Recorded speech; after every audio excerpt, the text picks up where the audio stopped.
Quando falamos que a vida não espera, é porque, além dela não esperar mesmo, os ritos tradicionais de uma legislação atrasada prejudica invariavelmente quem mais precisa. A dinâmica de um filho especial, o dia a dia de mães e pais com seu filho, é árdua, muito delicada e extremamente cansativa. É a todo momento um ressignificar do amor incondicional. Quando você ajuda uma pessoa com espectro autista, você ampara de imediato toda a família. Todo amor dado a uma pessoa com espectro autista vem carregado de uma enorme resiliência. Um eterno retorno ao sentido da vida. A crença de uma mãe aflita, o sorriso estampado no rosto. E para conhecer os últimos avanços no tratamento do autismo com canabinoides, vamos chamar ao palco o médico de família, Pedro Braga.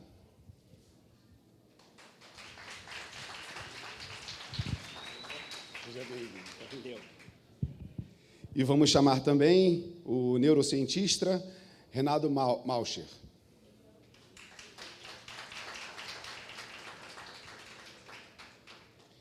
E o neurologista Eduardo Faverê, por favor. Pessoal, boa tarde a todos. Um prazer estar aqui, poder fazer parte dessa mesa. Queria agradecer a presença de vocês todos, a APEP, a Fiocruz e todo mundo que faz parte aí da organização desse evento tão bonito, tão necessário. Sempre falo, mas volto a repetir, a APEP foi uma escola para mim e é muito prazeroso poder estar participando desse evento como palestrante, assim, né? Eu comecei minha estrada de prescrição de derivados da cannabis basicamente vinculada à PEP, e então é uma parceira e uma escola assim, da qual eu tenho, né, muito carinho e muito apreço. A ideia, então, da minha apresentação hoje vai ser falar um pouquinho do manejo do consultório, né, um pouco da prática de quem lida com paciente espectro autista, um pouco dos desafios e terminar, talvez, fazendo um pouquinho de algumas reflexões sobre que caminhos a gente pode seguir para conseguir construir uma caminhada mais adequada para a necessidade dessas pessoas, assim. Tá? Então, cannabis e transtorno do espectro autista, um olhar ampliado da prática, desafios para o melhor provimento de cuidado e perspectivas futuras. Bom, a gente tem uma prevalência do autismo aumentando no mundo de forma enlouquecedora, assim. Os dados do CDC mostram que, né, a prevalência passou de 1 para 150 crianças em 2002 para cada um em 54 em 2020. É um aumento muito substancial em muito pouco tempo, assim. Então, a gente está vendo esses casos do espectro aumentarem e serem cada vez mais vistos com uma velocidade de aumento muito expressiva, né? E a gente ainda tem uma prevalência, e esse dado também é um dado de vários estudos, mas de mais ou menos 4 vezes mais meninos do que meninas afetados. Tá? A gente carece de dados no Brasil, epidemiológicos e de prevalência e incidência. Na verdade, a gente carece de dados em todo o mundo. Isso tem vários motivos. Uma parte disso é porque o diagnóstico ele vem mudando ao longo do tempo. A gente teve uma significativa melhora aí na classificação com a última resolução da classificação das doenças de saúde mental, mas ainda assim é uma coisa que é meio frouxa, é uma condição de saúde muito subjetiva. E a gente não tem muito dados sobre isso de forma muito sólida, então a gente acaba usando dados do CDC, que é dos Estados Unidos, mas é o que a gente consegue para fazer uma extrapolação minimamente aceitável, né?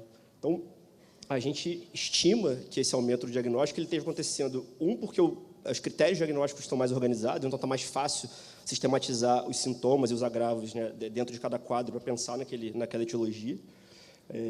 Maior número de profissionais olhando para isso como uma entidade diagnóstica, então a gente tem mais gente pensando no transtorno do espectro autista do que antigamente, né? E a gente tem um melhor entendimento da comunidade científica como um todo, mas também da mídia, da população em geral, sobre o transtorno do espectro autista. Tem gente que nunca imaginou que tinha um parente com transtorno em casa e, de repente, vê alguma coisa, conversa com alguém e, daqui a pouco, nossa, acho que meu parente aqui, meu filho, acho que também faz parte desse grupo, assim. Então, a coisa está crescendo de forma bem disseminada no sentido da informação da cabeça da população, né? Então, ainda é uma condição muito mal definida, principalmente entre subclassificações, o que dificulta muito as intervenções, assim. Cada quadro de autismo é muito diferente do outro, ainda que a gente consiga encaixá-los em leve, moderado ou grave. Isso é muito pobre. para a gente conseguir direcionar as terapêuticas. Assim. Então, a gente ainda tem essa questão para enfrentar, o que dificulta muito a gente conseguir criar padrões de prescrições e criar padrões de intervenções para pacientes diferentes. Assim. Além disso, é uma condição ainda subdiagnosticada, provavelmente. Né? Como a gente está aprendendo a organizar, ainda provavelmente esse número vai continuar crescendo por causa disso. Bom, e ficou ruim de ler, mas não tem muito problema. Eu só ia comentar que a gente tem uma série de ferramentas diagnósticas. Isso aí é uma tabela que, na verdade, mostra os principais scores para a gente poder abrir os diagnósticos em fases da vida. Essas ferramentas elas oferecem a partir de 50%, 60% de sensibilidade e especificidade para o diagnóstico, chegando até perto de 98%. Isso é o que o papel promete, mas na prática não é bem assim que a coisa funciona. Né? A gente não consegue exatamente classificar esses pacientes de uma forma muito objetiva. Então, tem muita subjetividade na classificação desses diagnósticos, tá? Apesar de a gente ter várias ferramentas validadas. E a gente vai buscar, basicamente, intervenções farmacológicas quando a gente tem algum desses sintomas-alvo, né, que estão citados aqui, que é hiperatividade, impulsividade, desatenção, comportamentos adaptativos, irritabilidade, agressões, automutilações, comportamentos repetitivos, rigidez, ansiedade, labilidade de humor e depressão. O paciente com autismo ele pode não ter nada disso muito aflorado e, eventualmente, a gente vai usar mais as terapias e, né, as intervenções não medicamentosas, que a gente sabe que, no final das contas, é o que mais importa. Tá? Se a gente tivesse que escolher uma coisa para essas famílias terem, seria basicamente uma organização familiar, financeira e social adequada, assim, mais importante do que remédio. A gente sabe que isso tem mais impacto. Então, a gente vai buscar a medicação para autismo, para qualquer caso que seja, quando a gente não está conseguindo chegar num patamar de conforto aceitável só com as intervenções não medicamentosas. Isso vai valer para cannabis e para outros medicamentos. Tá? Aí também vai ficar na mesma lógica do outro, não está dando para ler, mas isso aqui é uma tabela com os agentes farmacológicos que a gente usa para autismo sem ser cannabis. Né? Então, aí tem anticonvulsivantes, né? Tem antidepressivos, tem ansiolíticos, sedativos. Então, a gente tem uma grande montanha de medicações que não são específicas para transtorno de espectro autista, são medicações que a gente usa para outras coisas, mas que a gente busca ali, de uma forma off-label, para a maioria dessas coisas, tirando o risperidona e o aripiprazol, que tem ali uma sustentação mais organizada, o resto a gente tenta, de orelhada, colher efeitos para outras coisas que ajudem a gente, naquele caso, de alguma forma. Então, a gente vai estar lidando, basicamente, com terapias off-label na maioria dos remédios, tá? Nos remédios alopáticos tradicionais. Isso já é uma questão. Tá? Bom, como é que a gente, então, consegue ficar confortável para prescrever derivado da cannabis, quaisquer, né? Dentro de uma cena em que a doença já é mal classificada, em que a doença já é mal organizada, e que a gente já tem dificuldade de conseguir dividir bem os casos, assim, né, do que a gente está falando. Quase todo mundo que vai prescrever cannabis aqui no Brasil e na maior parte do mundo, aqui falando da nossa experiência um pouco mais, porque a gente ainda tem uma regulamentação muito pobre, a gente vai se deparar com isso aqui. Né? A gente vai ter que flertar ali com o limite entre até onde a gente fica confortável de conseguir praticar empiria com segurança. Né? Essas fotos são bem ilustrativas. Assim. Eu acho que, pensando na medicina baseada em evidências, nos ensaios clínicos randomizados, em toda a estrutura, o arcabouço de construção teórica, como a foto da esquerda, isso não é uma garantia de que não pode dar uma besteira. Né? É mais seguro, você está vendo atrás, está vendo à frente, tem uma estrutura que te protege, mas pode vir um carro na contramão aí te bater, você pode, né, passar num buraco. Acontecem problemas, assim, não é como se a medicina baseada em evidências deixasse a gente completamente seguros. Né? Por outro lado, trabalhar com empiria é mais confortável, né, para quase tudo. A gente fica ali meio perdido, a gente fica ali meio sem saber para onde que é seguro de caminhar. E aí, nesse aspecto, né, quando que a gente passa a se sentir seguro para fazer empiria? Eu acho que a gente precisa de 3 coisas. Assim. A gente precisa estar falando de uma condição que não tem tratamento, ou que os tratamentos já foram esgotados. Isso tem uma relação com o conceito do uso compassivo, que há anos atrás, quando a gente começou a conseguir prescrever cannabis, era o que pautava a possibilidade de prescrição. Quando a gente está falando de uma condição que não tem opções de tratamento, ou que as opções foram esgotadas, e quando o paciente quer. A gente tem que valorizar a opção das pessoas também em direção a isso. Então, quando a gente junta essas 3 coisas, e, por fim, a segurança da intervenção, e esse dado a gente tem, a gente sabe que usar cannabis é muito seguro, aí passa a ser razoável a gente fazer empiria. Senão é loucura, né? Aí a gente está colocando as pessoas em risco. Mas, nesse contexto, com todos esses dados na mão, passa a ser mais seguro. E a gente precisa conseguir transpor essa barreira, porque a gente não tem, e eu não sei se a gente vai ter todo o dado duro sobre cannabis no futuro, eu vou falar um pouco disso mais para frente. Então, o que a gente consegue observar de relato informal, relato de caso da prática, do que a gente vê de benefício? A gente vê, basicamente, melhor em quase tudo isso aí, que são os alvos de tratamento. Não é para todo mundo, não é igual para todos os pacientes, não é igual com todos os olhos, mas a gente consegue ver isso tudo aí acontecer. A gente vê melhora da irritabilidade, a gente vê melhora de agressividade, a gente vê melhora da agitação psicomotora do sono, tolerabilidade alimentar, então crianças com muita restrição eventualmente conseguem se alimentar melhor, atenção e capacidade de interação social, para algumas crianças têm melhoras incríveis. Assim, eu já vi crianças que passaram a conseguir frequentar uma escola, por exemplo, depois de começar a usar óleo. Melhora de capacidade de aprendizado e execução de tarefas e redução na ansiedade. Assim. Mais uma vez, isso não é uma média, né? Não é todo mundo que vai se beneficiar de tudo isso, e tem gente que não vai se beneficiar de nada, tem gente que vai tentar, a gente vai bater cabeça em um monte de óleo e, eventualmente, vai entender que talvez aquilo não tenha sido muito bom, pelo menos aqueles que a gente tentou, mas, na média, quando a gente olha para o global da população, a gente vê isso tudo acontecer, picotando os casos por aí, assim, você vai conversar, e a gente vai juntando as experiências, está todo mundo vendo essas coisas acontecendo. Tá? Falando especificamente um pouco de alguns canabinoides, assim, eu acho que o grosso do que se prescreve para autismo hoje em dia tem a ver com THC, CBD, principalmente. CBG, a gente tem, por acaso, aqui no Rio, a PEP tem produzido um óleo de canabigerol que tem produzido experiências bem interessantes, assim, principalmente usando o CBG como substituto ao THC para quem não tolera a psicoatividade, e para inflamação, e para dor, e outras coisas também tem sido uma ferramenta boa. Mas ainda tem muita coisa a vir pela frente. Eduardo e Renato provavelmente vão poder explorar um pouco mais disso, que eu não vou falar tanto. Tá? Bom, e aí quais são os desafios da prática principais? Assim, né? Então, a gente tem uma alta variabilidade do conteúdo dos óleos. Isso é um problema, porque a doença já não é muito preto no branco, assim, a doença já é cheia de subjetividade. Os óleos também são. No Brasil, que a gente tem uma regulamentação pobre, mais ainda. E aí, na verdade, a gente está lidando com várias variáveis que são frouxas e fora da mão, e a gente precisa conseguir arrumar, ter jogo de cintura para conseguir dar essa navegada. Né? Então, é uma questão. A pouca padronização entre lote e produção. É óbvio que isso vem melhorando, principalmente em associações mais robustas, como a PEP é. E a PEP atualmente tem os óleos analisados, né, pela Unicamp, os óleos são produzidos com farmacêutica da Fiocruz, então é uma estrutura mais robusta, mas a média das associações do Brasil não tem essa estrutura. E a gente vai ter que lidar com diferenças de clima que impactaram na produção, e um frasco do mesmo óleo de um outro lote não vai vir igual ao anterior. Então, quando a gente está buscando alguma coisa bem amarrada, às vezes isso faz falta. Acho que vem melhorando, mas ainda está aquém do que a gente precisa para ter uma coisa mais precisa. O acesso continua limitado. A gente está falando de óleos que, né, próprios óleos da PEP, que são óleos consideravelmente baratos. Não é todo mundo que pode comprar, pagar 180, 200 reais num frasco de óleo. Eu trabalho no SUS ainda como médico de família, meus pacientes estão passando fome. Não tem dinheiro para comprar um óleo de 200 reais. Então, assim, o acesso ainda é muito limitado quando a gente pensa em barreiras. Assim, né? A falta de mapeamento mais detalhado de terpenos e outras substâncias, assim, não adianta, é muito pobre mapear CBD, THC, CBG, quando a gente não está falando de todo o resto da complexidade da planta, e aí a gente tem menos mão e tem menos assertividade para conseguir lidar com esses medicamentos quando a gente tem esse mapeamento mais pobre.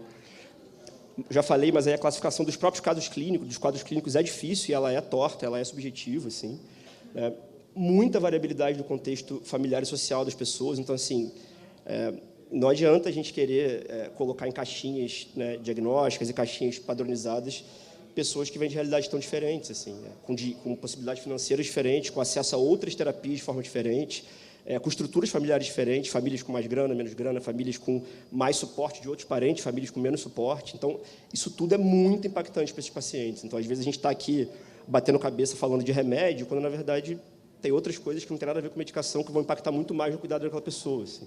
E isso é uma coisa que me marcou muito aí na estrada, eu vou comentar um pouco mais disso mais para frente também. E, por fio, os entraves legais de regulamentação, né, que só atrapalham. Num país como a gente está agora, a gente tem dado passos à frente, mas a coisa ainda está muito ruim, né, perto do que poderia ser.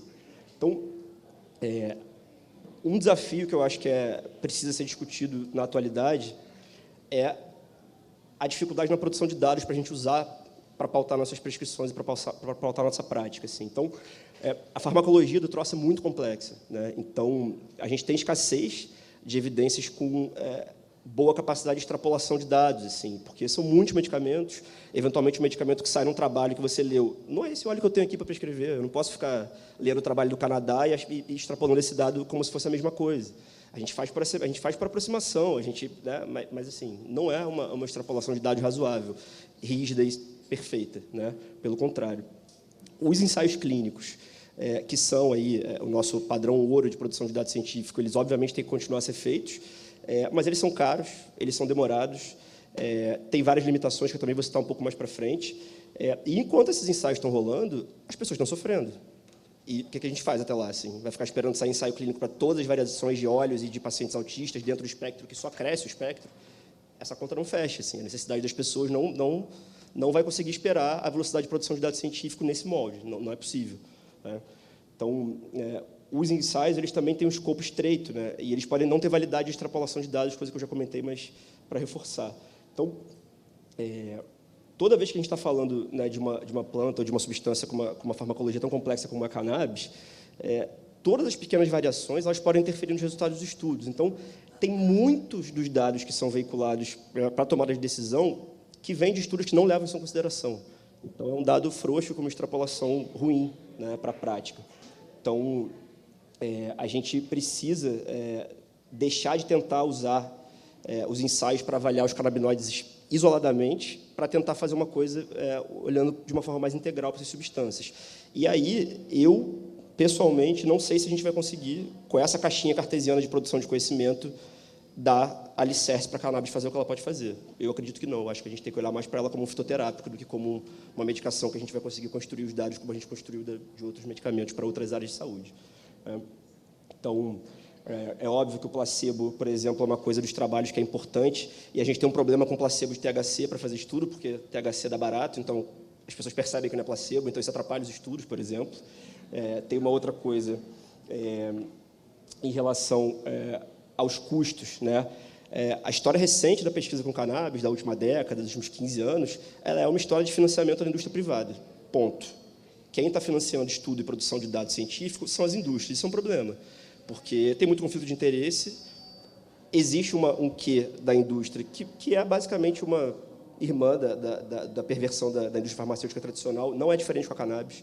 Eu acho que isso precisa ficar claro para a gente. Assim, a gente está lidando basicamente com o mesmo vilão mercantilizador da saúde e do capital, assim, e pervertendo isso numa lógica de venda, né, de grana, na frente do cuidado dos pacientes. Isso está acontecendo com a cannabis e a gente precisa saber que isso está acontecendo. Né?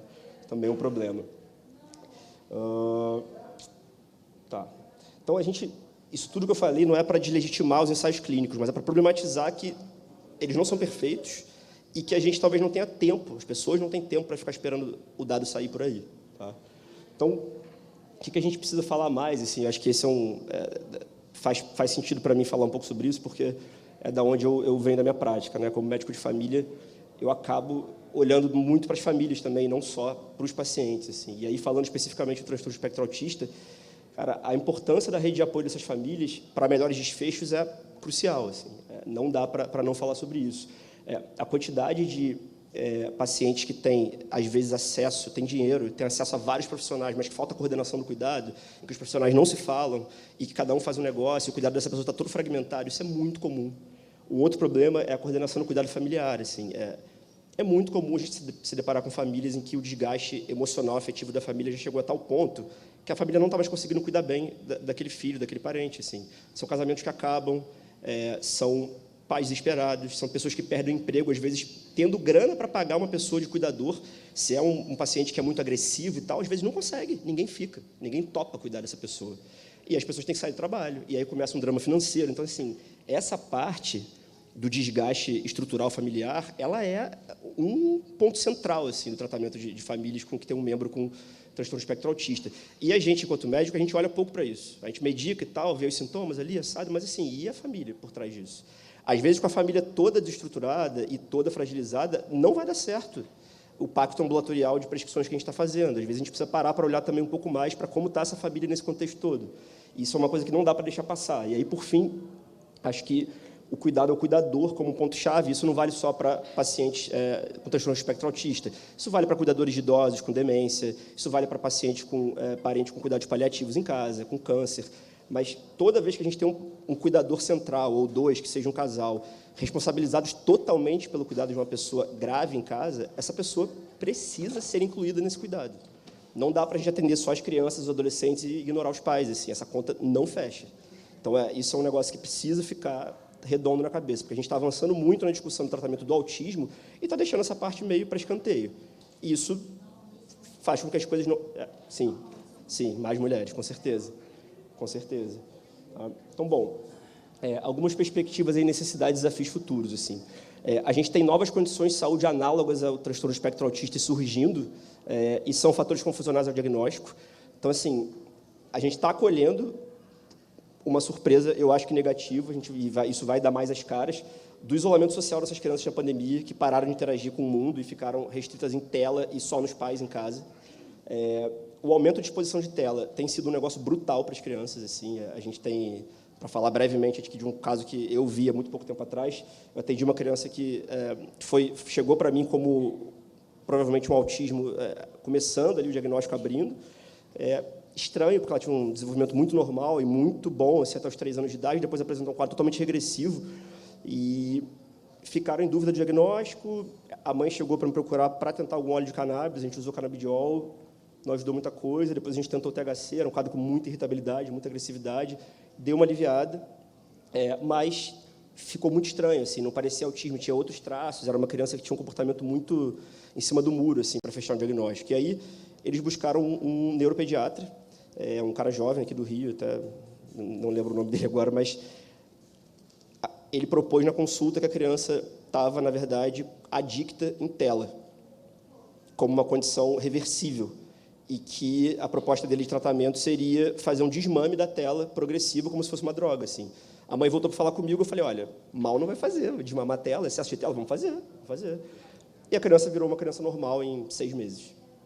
Então, assim, a gente está começando a ver coisas que a gente não via 20 anos atrás. Então, além de todo o diagnóstico, do aumento da prevalência, do aumento do espectro, a gente está começando a ter que lidar com outros fatores confusionais que fazem coisas análogas ao transtorno do espectro autista. Então, assim, mais desafios pela frente. Tá? Então, a gente precisa de melhor produção de dado para lidar com isso tudo. Né? Como é que a gente vai fazer? E aí, para fechar, eu queria falar um pouquinho desse conceito, que é o Real World Evidence, que é, na verdade, evidência do mundo real, que é uma outra forma da gente lidar com dados, sem ser os ensaios clínicos randomizados, duplos cegos, blá, blá, blá, e tudo mais.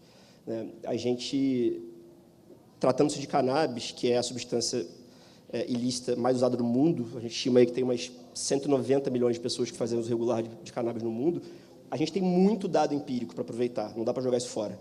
Muito dado empírico, isso precisa ser aproveitado. Então, a gente tem canja para buscar dado de outras formas que não sejam só costura controlados. Né? E isso é uma coisa que vem surgindo para a gente pensar e para a gente pensar na forma de produzir o dado e conseguir acelerar o provimento de cuidado para essas pessoas. Então, quando a gente se apoia em evidências do mundo real, isso, inclusive, melhora a nossa capacidade de desenhar um ensaio clínico mais preciso. Tá? Então, a gente vai definir esse conceito como uma evidência que é derivada de dados de saúde provenientes de estudos não intervencionistas, e podem ser registros eletrônicos, podem ser questionários, tá? Bem diferente do que a gente tem com o ensaio clínico. Então, a gente tem abundância desses dados, como eu já falei, só que a gente precisa estruturar isso para conseguir colher alguma coisa que seja norteadora para a prática depois. Né? Atualmente, isso já é usado para monitorar a farmacovigilança pós-aprovação de medicações, e também a gente tem evidências claras de benefício na população para dados sobre segurança. Muito da segurança que a gente sabe que a cannabis tem é porque as pessoas usam maconha desde que o mundo é mundo, e a gente sabe que nunca ninguém morreu por isso. Assim. Então, é possível usar esse dado de uma forma segura. Né? Então, a gente precisa conseguir estruturar isso de uma forma mais organizada.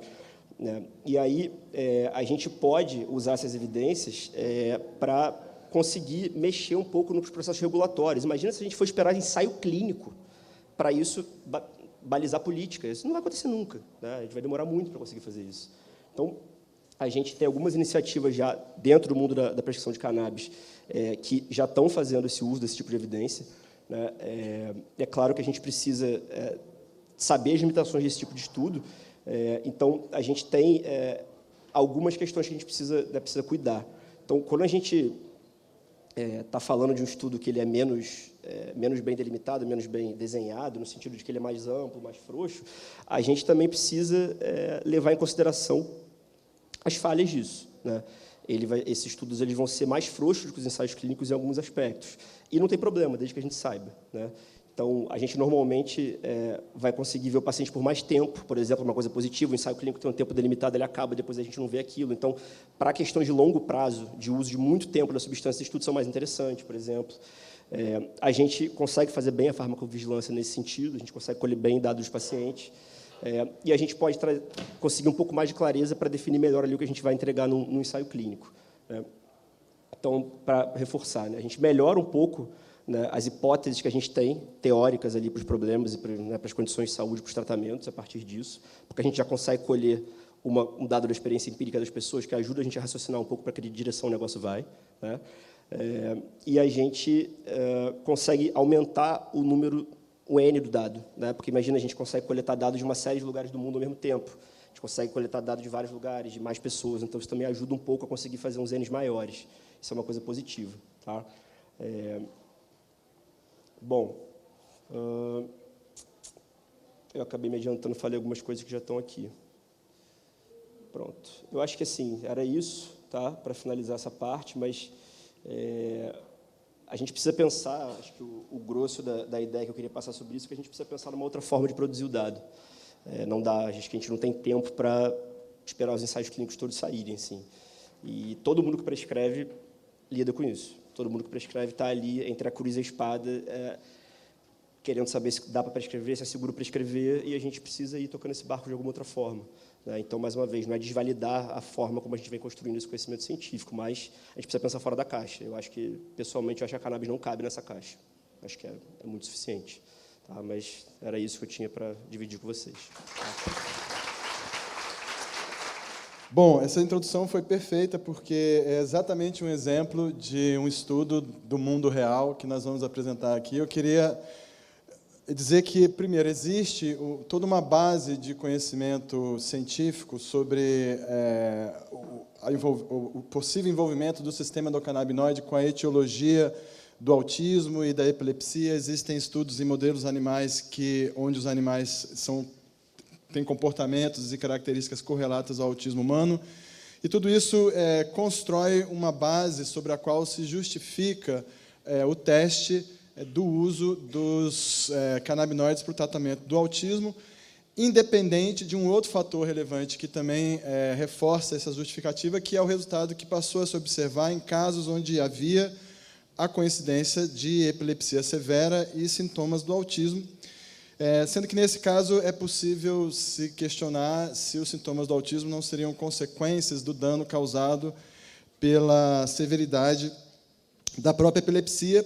Mas tudo isso, então, justificou um movimento em busca de fazer justamente esse uso do mundo real, esse uso compassivo para tratar esse transtorno que é um guarda-chuva que envolve várias possibilidades de causas diferentes, são várias combinações de muitos aspectos em níveis variados e, portanto, do ponto de vista farmacológico, o espectro de possibilidades que existem para tratar é muito amplo e, ao mesmo tempo, desconhecido, porque, efetivamente, os aspectos mais centrais do autismo ainda não encontram na farmácia, né, recursos para que eles sejam tratados. Então, de 2019 para cá, até onde eu tenho acompanhado, tem cerca já de uns 6 ou 7 artigos publicados no mundo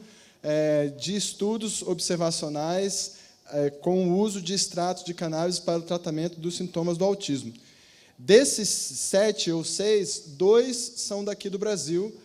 Um foi um estudo que eu participei como, colaborando com o grupo de médicos de uma entidade de associação de pacientes, que é a AMAME. O principal médico clínico nesse estudo foi o Dr. Paulo Fleury. E a AMAME mediou a aquisição, ou a doação, na verdade, recebeu uma doação por eu acho que 9 meses, de um óleo produzido, de um extrato produzido de forma sistemática, padronizada por uma empresa americana. Os resultados foram muito bons.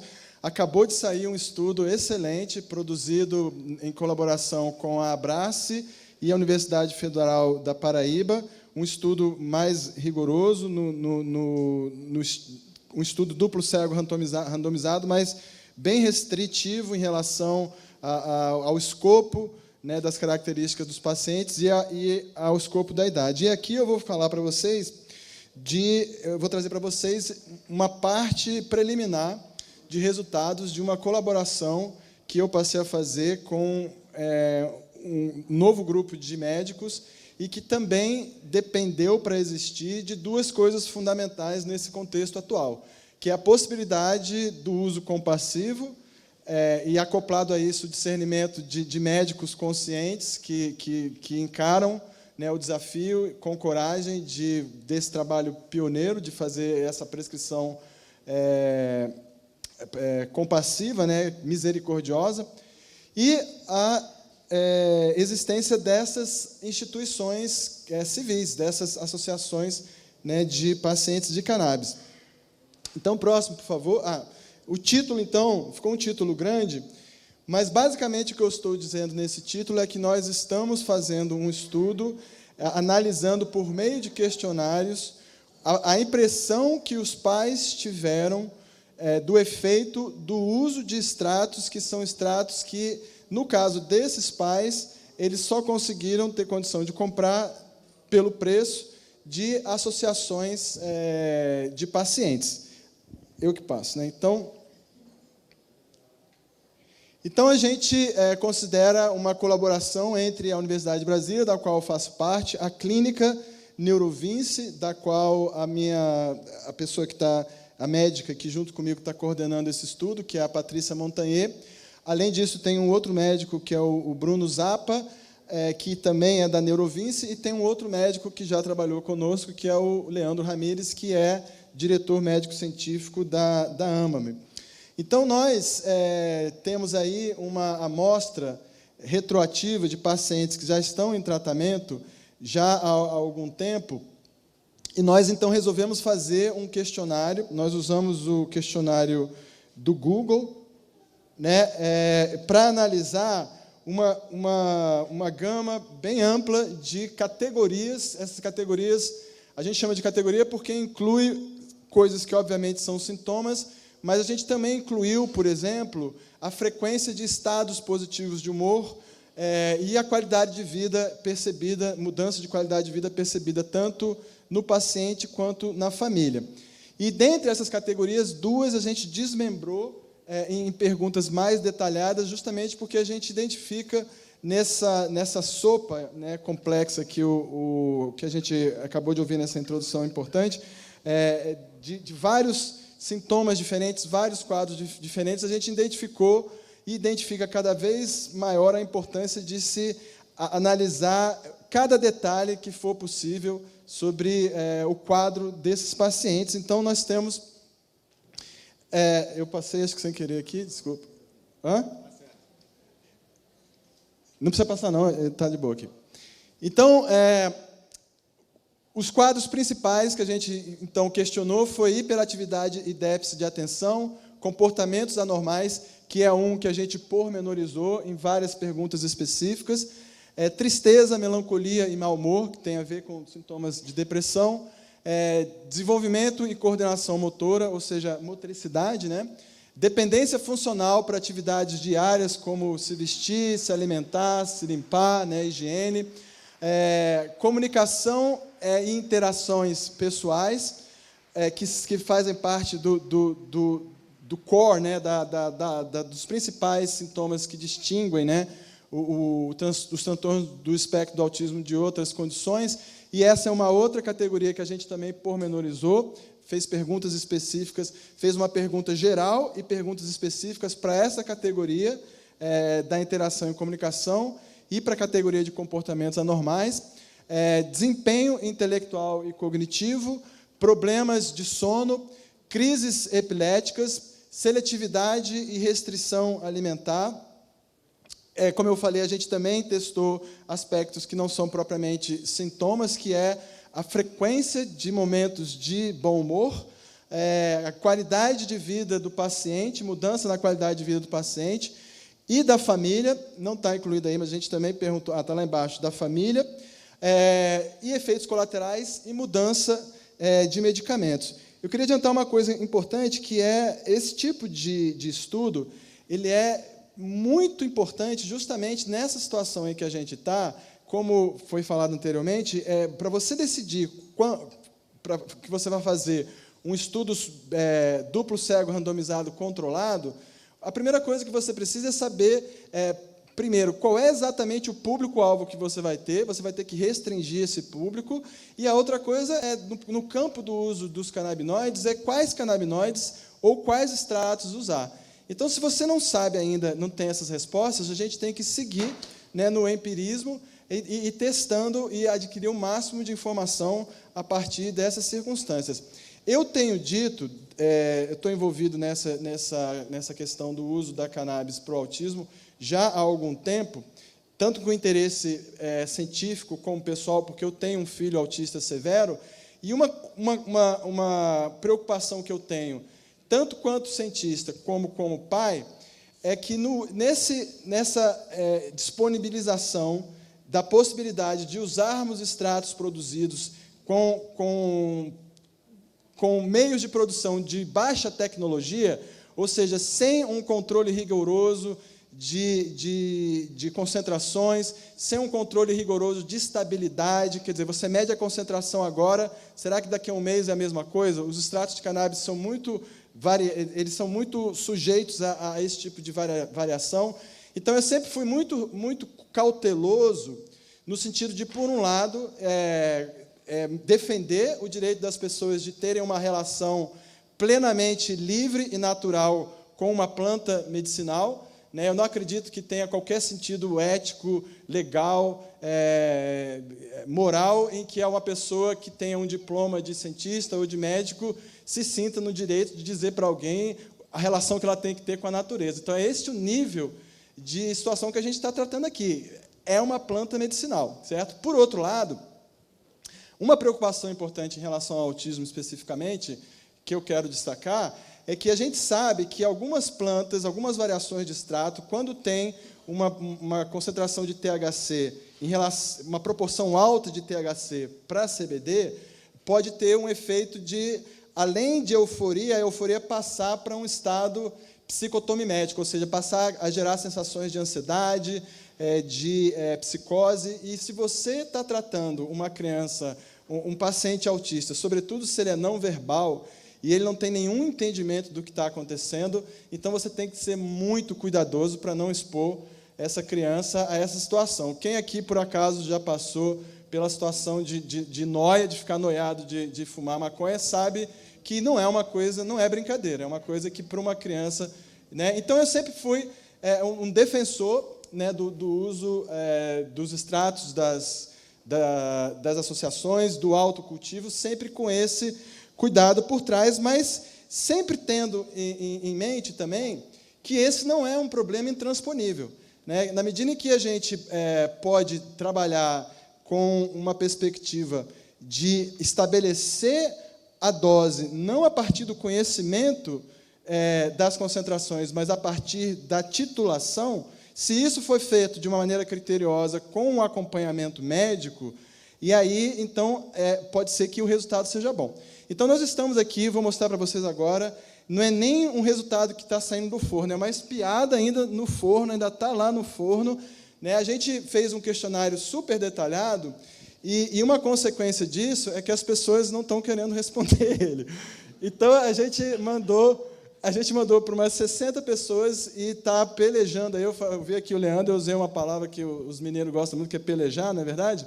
Nós estamos pelejando muito para eles responder esse trem, e a gente vai mostrar aqui o resultado dos 20 primeiros retornos que nós tivemos. Na verdade, a gente teve 21 retornos, mas um paciente só tinha usado por um mês, a gente fez uma linha de corte a partir de 3 meses. Então,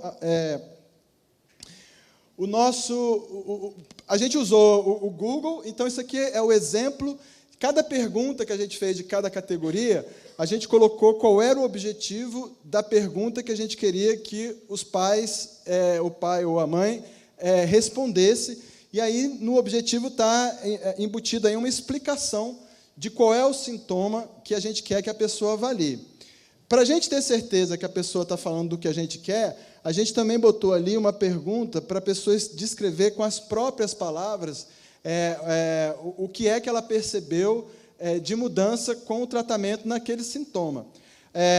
A importância dessa pergunta é mais de controle interno nosso. É para, tipo, a gente fez, por exemplo, a pessoa tem uma pergunta que é um sintoma de transtorno obsessivo-compulsivo e a pessoa confundiu com, por exemplo, estereotipia.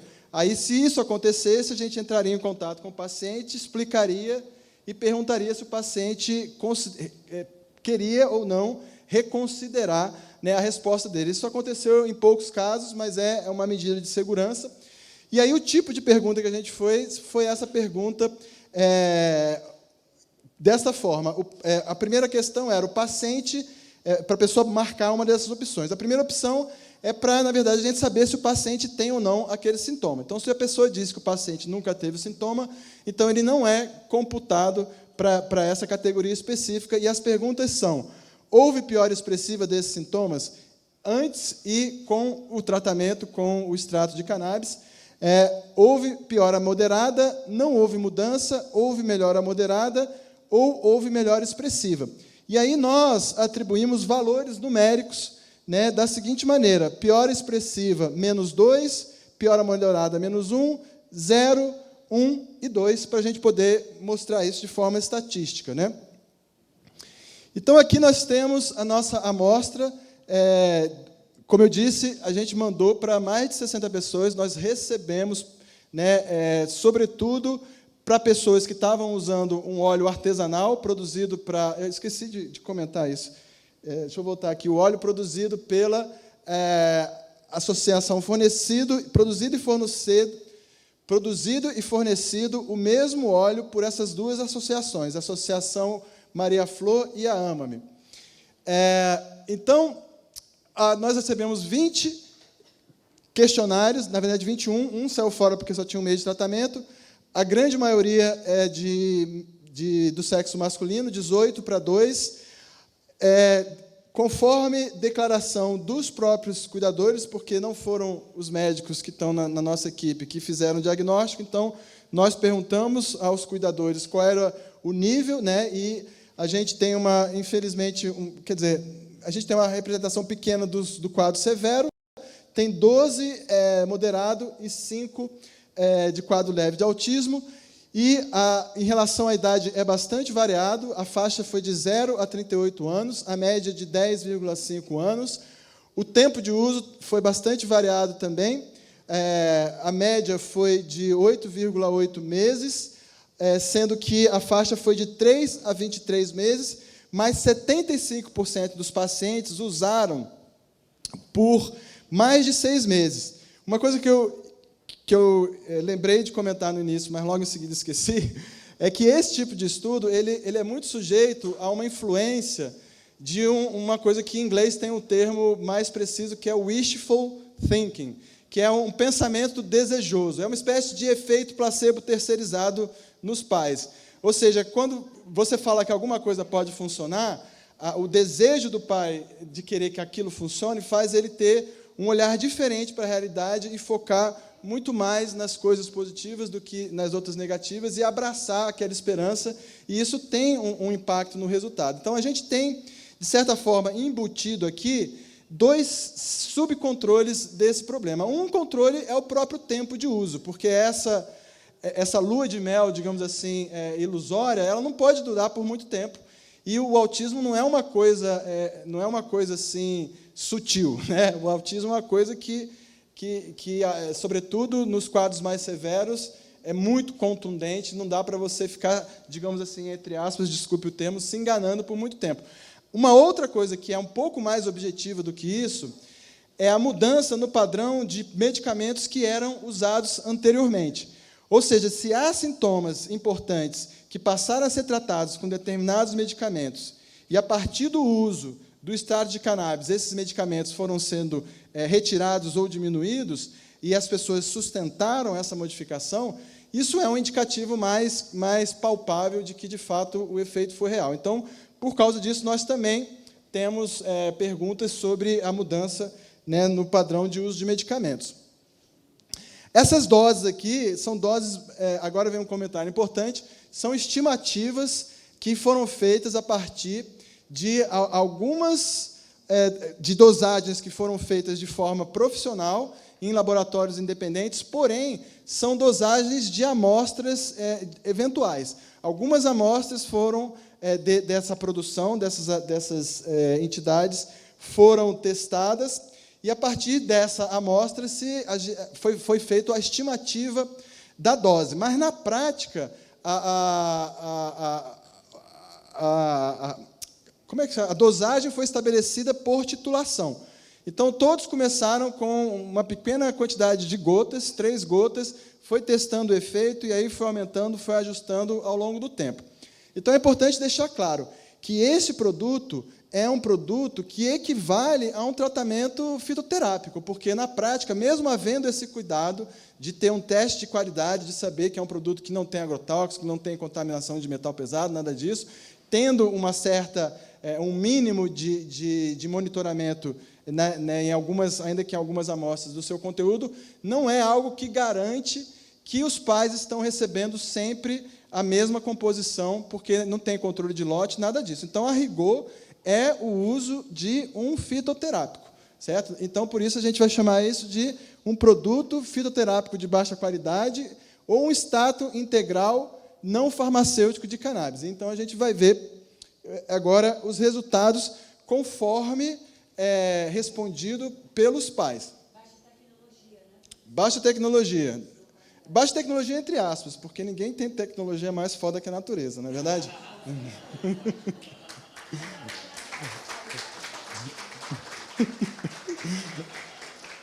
Espera aí, para falar em tecnologia da natureza, eu preciso de água.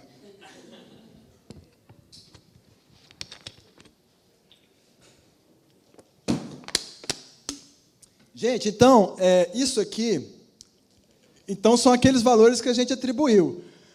Aqui piorou expressivamente, piorou moderadamente, não fez diferença, melhorou moderadamente, melhorou expressivamente. Isso aqui é a média das respostas, a barrinha do meio.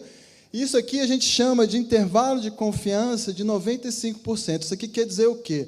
Se você considerar que a realidade para esse grupo de 20 pessoas pode ser extrapolado para a população, a ideia é que, se você tratar alguém com esse extrato, tem 95% de chance do resultado estar nessa faixa aqui. Ok? Eu vou mostrar para vocês que, às vezes, quando toca aqui embaixo, é porque é só 1 ou 2 casos em que o resultado não foi bom. Então, essa é uma visão geral, mas não se preocupem, porque eu vou olhar caso por um aqui, né, para pormenorizar um pouco e para poder ter uma visão mais gráfica da distribuição do resultado, que é muito mais fácil de enxergar do que o que aparece aqui. Então, vamos falar primeiro de comportamentos anormais em geral. A gente fez esta pergunta, né, comportamentos anormais em geral, e perguntou também sobre TDAH, não, desculpa, eu estou avançando aqui. Aqui, primeiro, é a resposta em geral, depois eu vou abrir um outro gráfico. Isso aqui são as outras categorias principais. Então, uma categoria principal é comportamentos anormais em geral. Daqui a pouco eu vou mostrar os detalhamentos. Então, isso aqui, o azul junto com o verde, é os que tiveram algum nível de melhora. O verde é melhora moderada, o azul é melhora expressiva. Então, 22% mais 61%, quer dizer, 83% tiveram ou disseram que a melhora ou foi expressiva ou foi moderada. Agora, vamos olhar detalhes do que porque comportamento anormal em geral, aí tem muita coisa que os autistas, que existe dentro do autismo, né, uma variedade grande de comportamentos. Então, aqui a mesma pergunta, essa pergunta não é uma média dessas outras, é uma pergunta em separado, mas vamos ver, então, desconforto em lugares estranhos, Desconforto sensorial, né? Os autistas, é muito frequente ter hipersensibilidade sensorial. Às vezes, o autista está inquieto com alguma coisa, ninguém está entendendo o que é. Pode ser o som de um ar-condicionado lá no fundo da sala, pode ser o som que sai de uma lâmpada fluorescente, pode ser o som de uma geladeira, o som do trânsito lá longe, pode ser um cheiro que só o autista está sentindo. Então, é um desafio muito grande esse problema da hipersensibilidade sensorial, que tem a ver com essa dificuldade de se adaptar em lugares diferentes. Então, são duas perguntas mais ou menos complementares, né? As respostas foram bastante positivas. Crise de nervosismo, que é isso mesmo, crise de nervosismo, bater a cabeça, tacar a cabeça na parede, se morder, se bater, se jogar no chão, gritar, desespero geral, é isso, né, que a gente está chamando aqui de crise de nervosismo. Aqui também tem a autoagressividade e a heteroagressividade. É muito comum os autistas se baterem. É uma das coisas mais desesperantes que tem para um pai, é ver um filho se batendo, porque ao mesmo tempo você fica puto com ele, porque ele está batendo no seu filho, e ele é a vítima da agressão. Então, é uma coisa que realmente é de rachar a alma quando a gente vê uma situação de autoagressão. Heteroagressividade é quando eles ficam nervosos e mordem outra pessoa, né, bate, isso acontece também. E aí, nesses dois casos, eu queria mostrar que, embora a barra da variabilidade chegue aqui embaixo, é porque apenas 2 ou 3 pacientes indicaram piora. Então, pode acontecer piora em alguns sintomas, mas a grande maioria dos pais, né, alegaram melhora. Aqui tem um outro que toca aqui, que é comer coisas esquisitas. Autista pode ter mania de comer papel, comer plástico, borracha, às vezes coisas do chão, fezes, né? Aqui, no caso, é menos pacientes.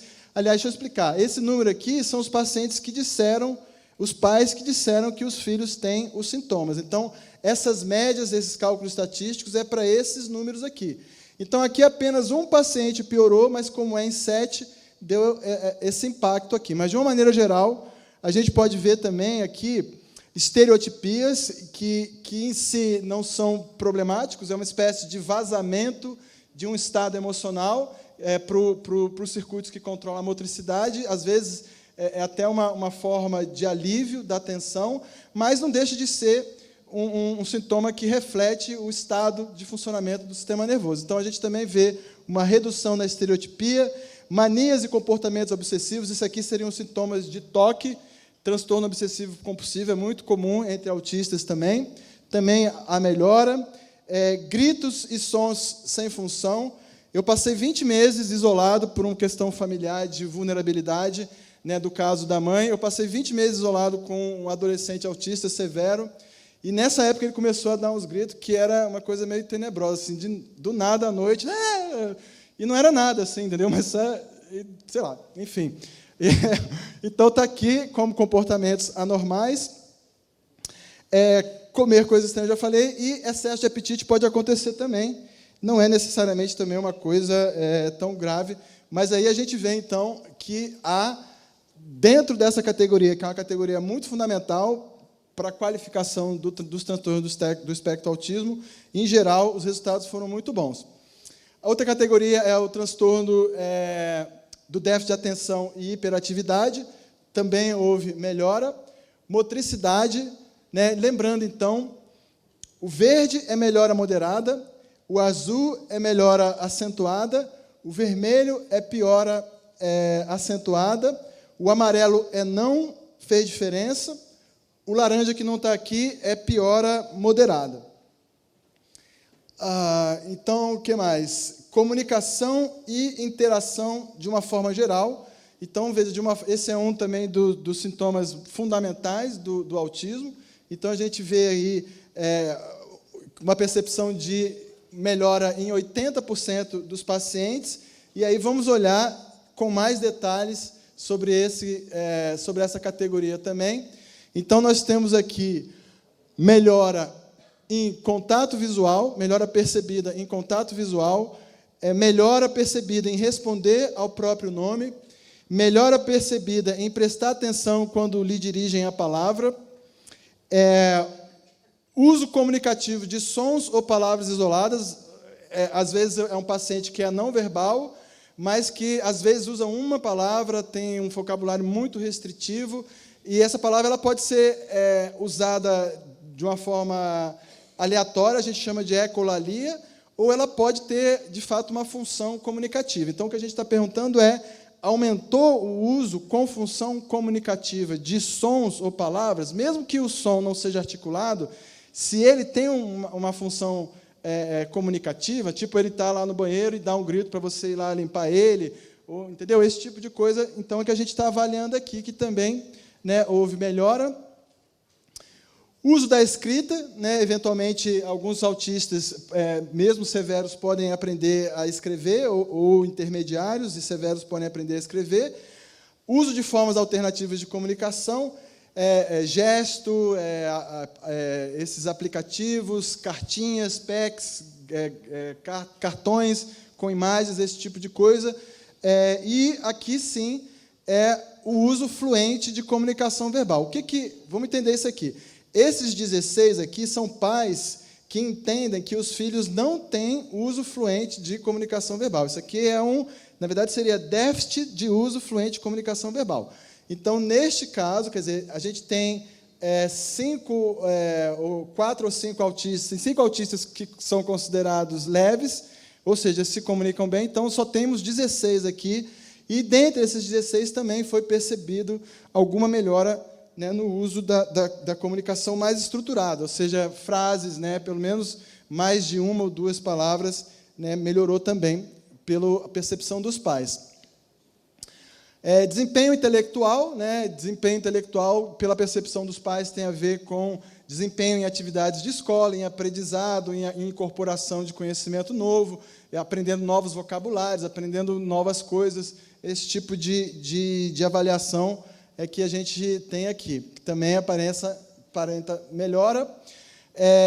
Dependência funcional é algo que a gente consegue ver aqui, eu acredito, porque é uma amostra onde 75% dos pacientes têm mais de 6 meses de uso.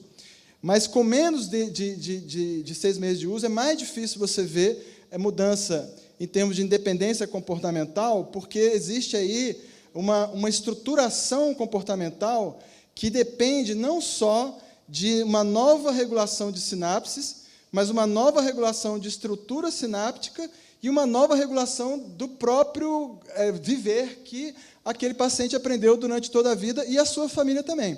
Então, às vezes, os pais têm que reaprender a tratar o filho de forma menos dependente, se de fato ele tem esse potencial. Então, é uma coisa mais difícil, que precisa de um tempo maior para ser enxergado, e que, como foi falado no início, é o tipo de informação que se perde em ensaios clínicos que têm a duração, por exemplo, de 12 semanas, que é o padrão. Você não vai conseguir ver esse tipo de efeito de uma forma claramente definida, né? Então, a gente tem aqui, melhora nisso também, problemas de sono, né? Isso é um efeito já bem conhecido dos canabinoides, ajudar no sono. Seletividade alimentar, melhorou. Alguns autistas não aceitam comer. O meu filho, por exemplo, ele não aceita comer nenhuma fruta que não seja banana. Não é um problema com o gosto da fruta e nem é um problema de rejeição de alergia. Ele tem algum problema com a textura, né? Então, ele toma suco de qualquer coisa, mas fruta ele só aceita a banana. O meu filho come borracha, mas se você botar um caqui na boca dele, ele cospe, né? Então, esse é um tipo de circunstância que a gente está avaliando também. Crises epiléticas, a gente só teve 4 pacientes epiléticos, e aí... está faltando... Crises epiléticas, não teve nenhum que não teve efeito e não teve nenhum que teve piora. Todos tiveram melhoras. Aqui é melancolia, né? São sintomas relacionados à depressão. Também aí está vendo, está muito claro, 50% tiveram melhora do estado do humor. E aqui parece que é a mesma coisa que está sendo avaliado, mas não é. É o simétrico, porque uma coisa é você reduzir os comportamentos, os indicativos de que a pessoa está deprimida, está melancólica.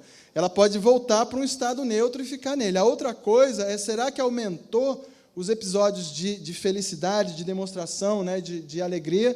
E a gente perguntou isso também, e também teve um aumento aí, claro, em 50%, só teve um caso onde houve a percepção de piora.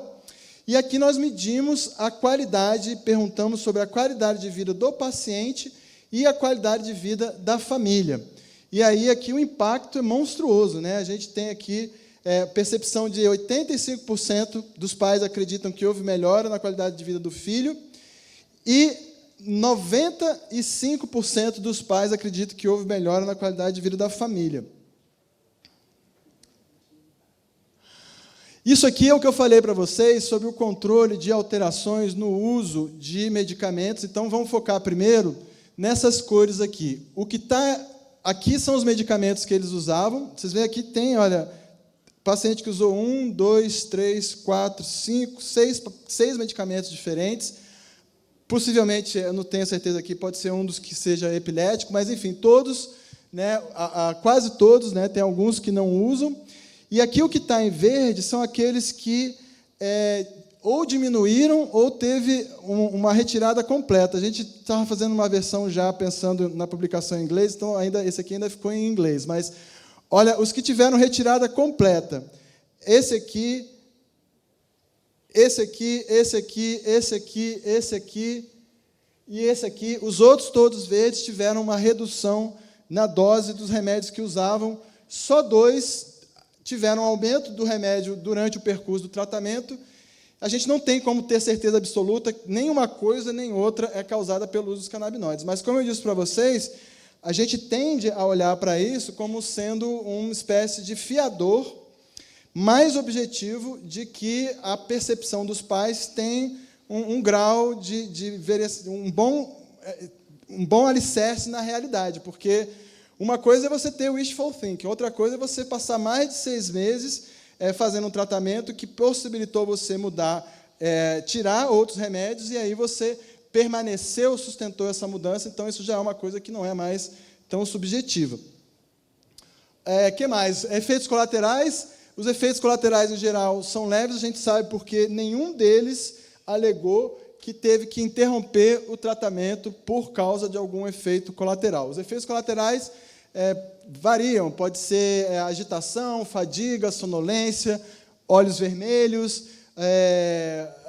aumentar, fazer xixi na cama mais e tal. Então, em geral, são efeitos leves, desculpa dizer isso, mas ridículos comparados com os efeitos típicos de remédios para tratamento, por exemplo, de epilepsia ou de antipsicóticos, né? São realmente revelam a seguridade deste uso de um medicamento que, na verdade, é um fitoterápico, certo? Que você não tem uma certeza. E eu estava conversando com o Faveré e ele falou sobre algo que, de certa forma, estava borbulhando na minha cabeça sem muita elaboração. A gente tem visto muito na literatura científica um esforço de alguns cientistas em descobrir alguma substância que faça todo o bem que a cannabis inteira faz e não faça o barato que é considerado o mal, né? E a gente percebe que isso é uma luta vã, porque o bem que a cannabis faz é justamente o fato dela já trazer em si um repertório de complexidade que faz com que esse fármaco funcione como um time. E aí, se nesse time varia um pouco, de óleo para óleo, tipo aquele que faz a função do ponta de lança, já não tem tanto nesse, mas tem um outro aqui que faz um pouco mais, então tem de certa forma, uma compensação meio que natural, justamente por essa diversidade e esse repertório de substâncias que atuam de forma diferente em várias instâncias diferentes do controle da sinalização dos mecanismos que regem, né, o equilíbrio do nosso organismo. E é importante dizer que os canabinoides, tanto o uso da planta quanto os endógenos, eles agem sobretudo sobre os receptores canabinoides, mas eles têm muita influência sobre a responsividade de outros receptores, eles têm influências sobre vários outros aspectos. Então, além de serem influentes também nos níveis, quando você toma fitocannabinoides, você tem ali um efeito comitiva dos fitocannabinoides, mas esse efeito comitiva vai reger não só o funcionamento de determinados receptores e funções específicas, mas, inclusive, os níveis de endocannabinoides. E esses endocannabinoides, junto com outras substâncias correlatas aos endocannabinoides, eles também criam o seu próprio efeito comitiva endógeno.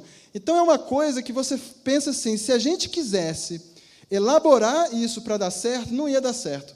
Por isso que eu disse que ninguém tem a tecnologia mais sofisticada que a natureza. O que a gente tem que saber fazer é domesticar esse acúmulo, digamos, de conhecimento através da coevolução entre os seres humanos e essa planta, porque essa planta que está por aí, ela não veio da natureza pronta como ela é.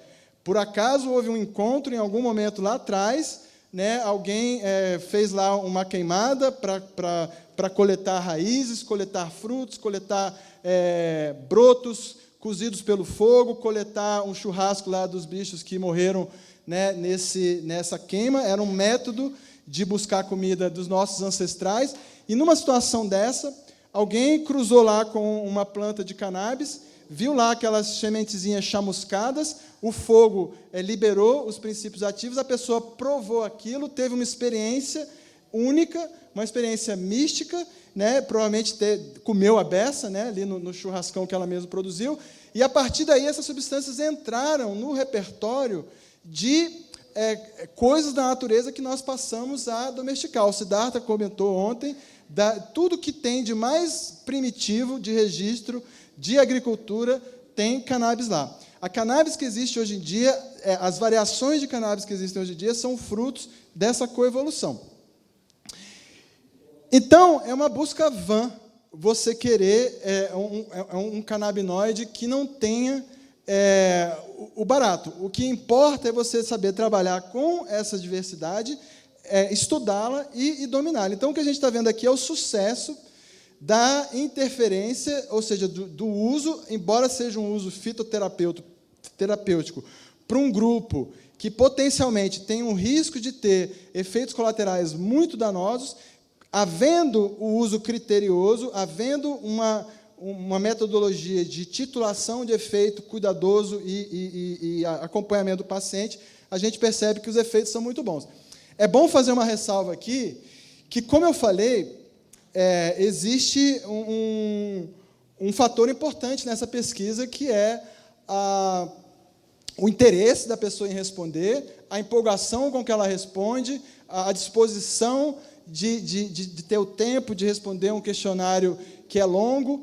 Então, pode ser que, dos mais de 60 pacientes para os quais a gente mandou os questionários, pode ser que aqueles que tiveram os resultados mais empolgantes foram os que responderam. Pode ser que os outros falaram, não deu certo, para que eu vou responder, né? Então, tem aí a possibilidade de um bias, a gente está pelejando, né, como dizem os mineiros, para tentar aumentar esse N, para a gente ter mais segurança sobre isso. Aqui está a nossa equipe, né, de colaboradores. Nós temos 3 médicos colaboradores para um trabalho que ainda vai durar um tempo. A gente pretende, inclusive, incluir os dados vindos de óleos produzidos industrialmente, com grau farmacêutico, para comparar os resultados, não para comparar no sentido de dizer esse é melhor do que esse, mas a gente já sabe que esse pode ser usado com sucesso, especialmente para aqueles que não têm condição de comprar o importado. E o título que eu vislumbro, se tudo der certo e os resultados forem como esperado, seria um título que diria que tanto o farmacêutico high-tech quanto o não farmacêutico podem funcionar, sendo que um ou outro pode ter suas vantagens e desvantagens específicas. Então, nós temos aqui os 3 responsáveis pela prática clínica, a Patrícia Montagnier, o Leandro Ramírez e o Bruno Zappa. Nós temos o apoio sempre da consultoria do Joaquim Brasil, que é um neurologista que a gente sempre consulta para ele dar aquela leitura crítica, né, uma perspectiva externa do grupo para fazer um refino da metodologia e da própria escrita do artigo. Nós temos aqui 2 neurocientistas, parceiros nossos lá do UNB, que trabalham na coleta, análise de dados e futura escrita dos artigos. E nós temos também a consultoria de uma psicóloga que nos ajuda a melhorar a linguagem e tornar os questionários mais bem elaborados e mais amigáveis. E é isso que eu tinha para dizer para vocês. Muito obrigado.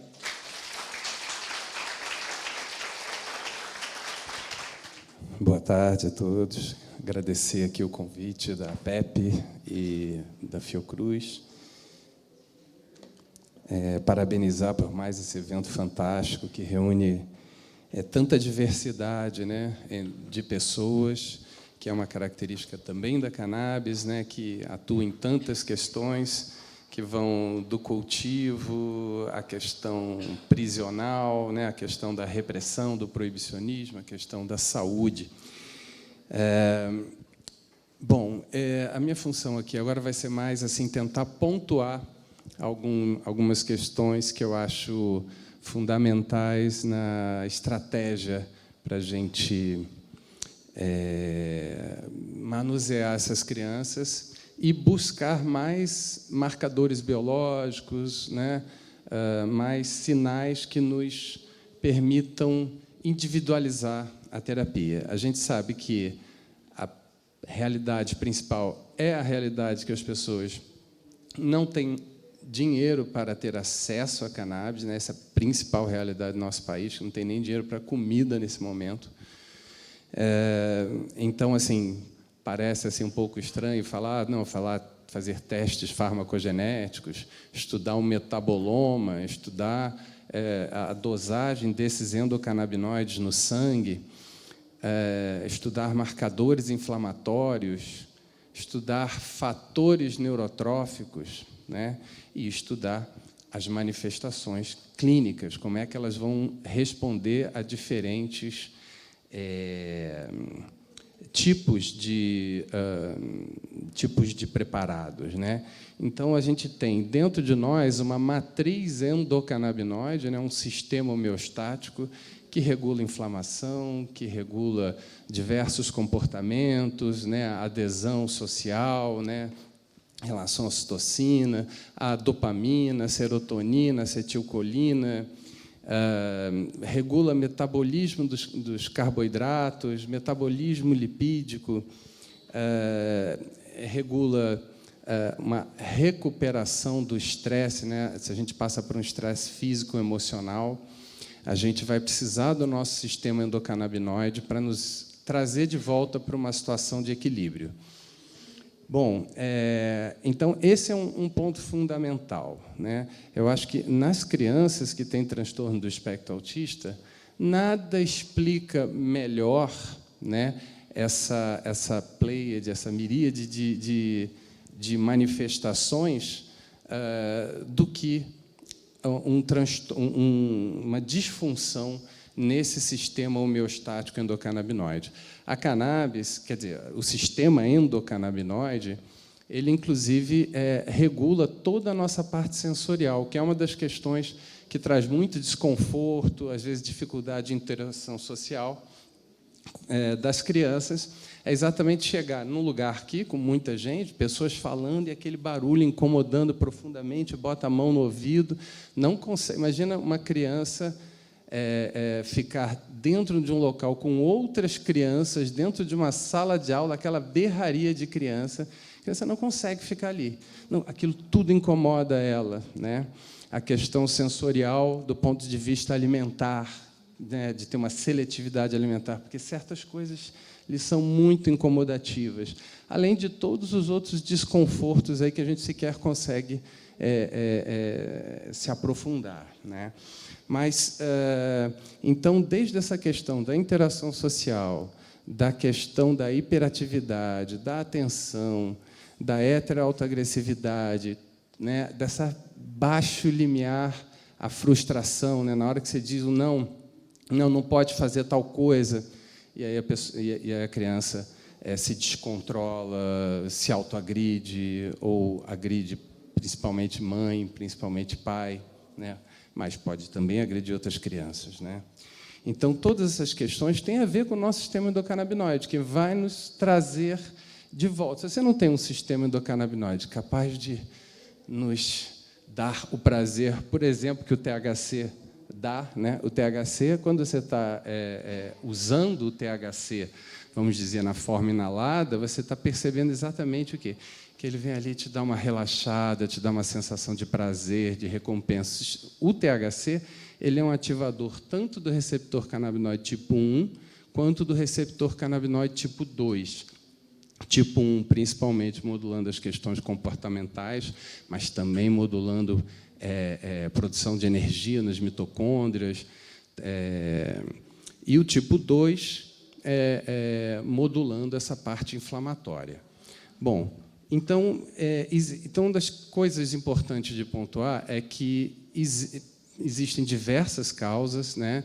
Pelo menos de 40% a 60% são causas genéticas do autismo, mas a gente sabe que isso está aumentando tremendamente, e possivelmente se devem a questões como agrotóxico, né, como inflamações, como pandemias, né, como chikungunya, zika vírus, todas essas questões dos nossos grandes aglomerados, né, em que então essas infecções passam a permear a nossa vida, e uma gestante que passa por um processo infeccioso, ou mesmo um estresse grande, né? Você tem modelo de ratas grávidas em que você fica ali dando choques elétricos na ratinha grávida, e aquilo ali leva a um estresse crônico e leva a uma diminuição nessa arborização dos dendritos, né? Que são a estrutura de árvore, de galhos, né? Que os neurônios têm, onde outros neurônios vão estar ali fazendo sua conectividade. Então, trabalhos também de reprogramação de células, né, como o Stevens e a Marília fazem lá no IDOR e na UFRJ, mostraram também que os neurônios reprogramados, né, tirados da urina ou tirados da pele desses pacientes e transformados em neurônios e cultivados naqueles esferoides ali, naquelas neuroesferas, eles também têm uma arborização dendrítica diminuída.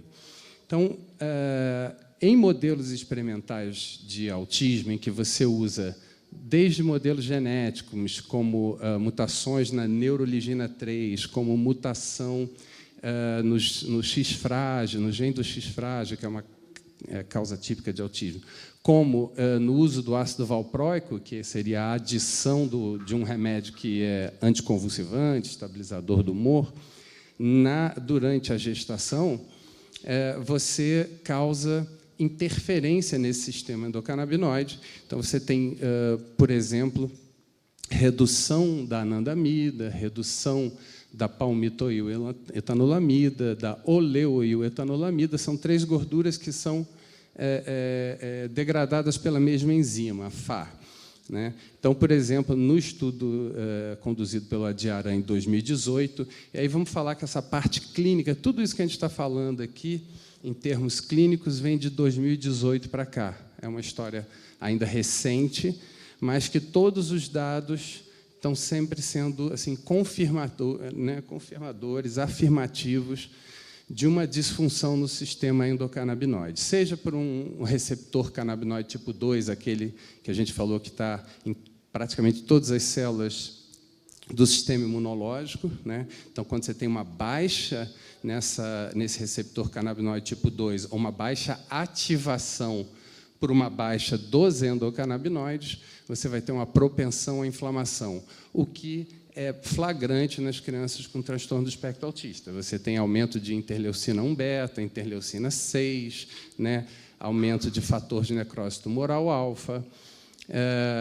Então, isso você tem inflamação detectada em marcadores sanguíneos, você tem inflamação gastrointestinal, e você tem inflamação também quando você faz estudos de neuroimagem com PET scan, marcando a microglia, né?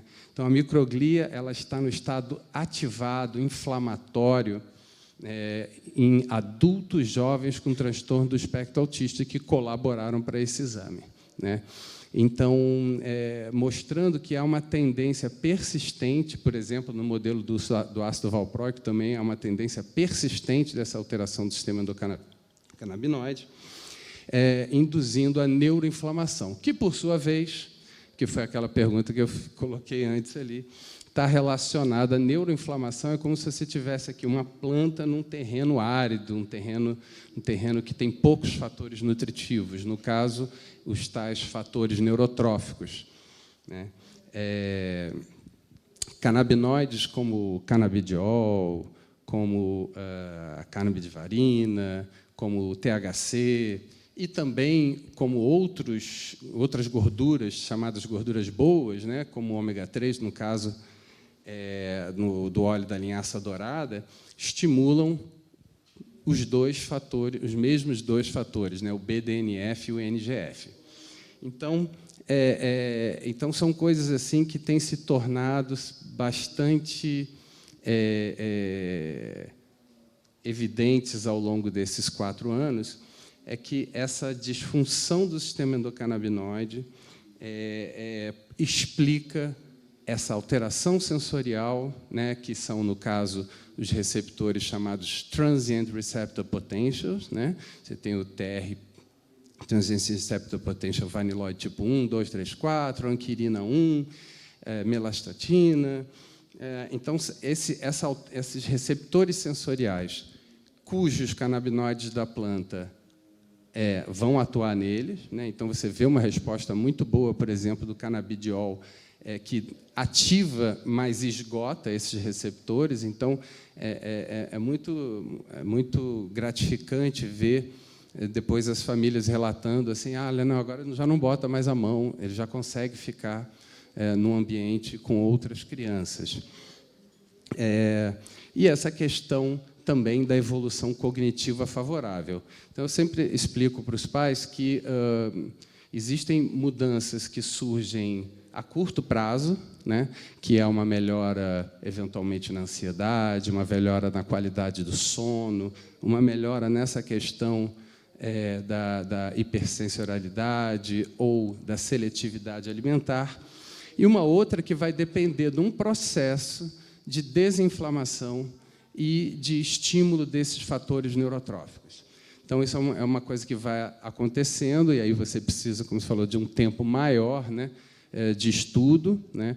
Estudos que avaliaram 6 meses após o uso do canabidiol mostraram melhora em 65% a 91% de todos esses transtornos aqui, como transtorno alimentar, depressão, crise epilética, auto- e heteroagressão, agitação, inquietude. Então, todos esses transtornos tiveram uma excelente resposta, enquanto a questão cognitiva, mensurada nesse artigo, com 188 crianças, usando por 6 meses, e aí vamos pontuar que praticamente todos os estudos foram feitos com o óleo extrato integral da planta, né?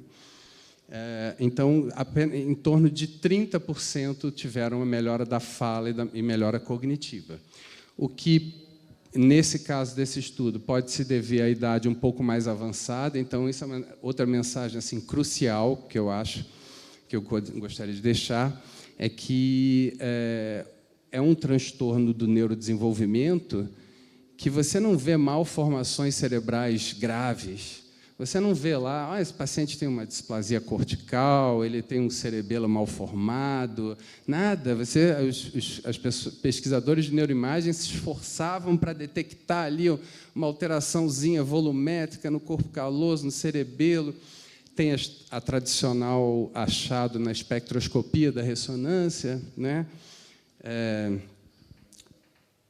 Então, na verdade, tudo sugere que isso aconteça mais tardiamente no neurodesenvolvimento intrauterino ou mesmo pós-uterino, porque a gente vê muitas crianças que os pais falam: meu filho estava se desenvolvendo normalmente até o 2º ano de vida, ele já falava frasezinha com 2 palavras, falava frase com 3 palavras, e, de repente, ele começa a perder o contato visual, a perder a fala, a ficar mais agitado.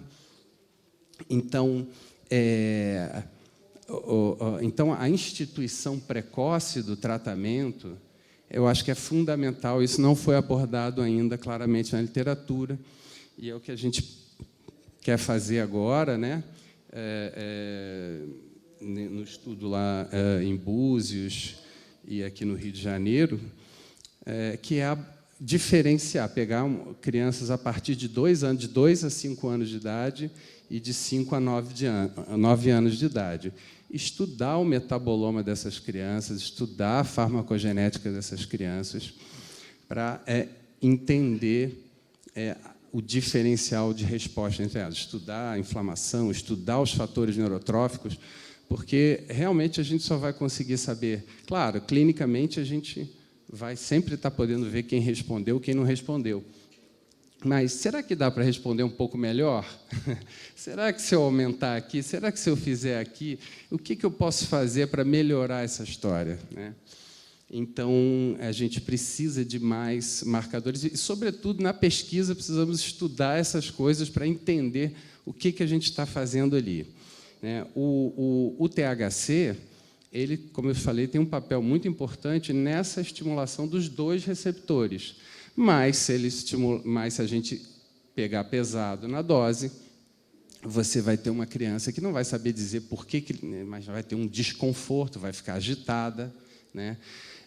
Se o THC for demais para aquela criança. E é importante também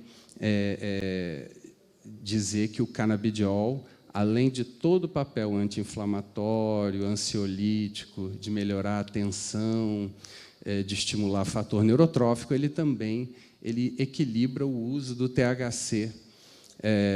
Por exemplo, dependendo da proporção que você tem de canabidiol e THC, você poderá não ter nenhum efeito psicoativo, você poderá não ter aumento do apetite, muito pelo contrário, ter uma certa redução do apetite, que é o que o canabidiol vai estar colocando. Então, início precoce é uma coisa que faz diferença, inclusive no estudo da canabidivarina, que é um outro canabinoide com o uso do modelo do ácido valproico na gestação. Isso ficou definido, quer dizer, você inicia o tratamento antes na gestação. Eles fizeram em 2 fases, a gestação mais adiantada e um pouco antes, e aí o uso do canabinoide mais precoce na gestação, antes mesmo do uso do ácido valproico, foi mais protetor, né?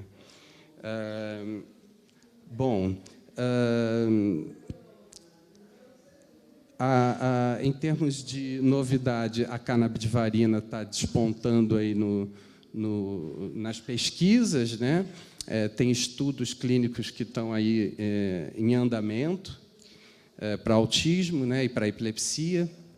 E aí ela tem interessante aí um diferencial que tem um efeitozinho agonista desses 2 receptores, canabinoide tipo 1 e 2, e um perfil dos outros receptores anti-inflamatórios, sensoriais, os TRPs parecidos com o canabidiol.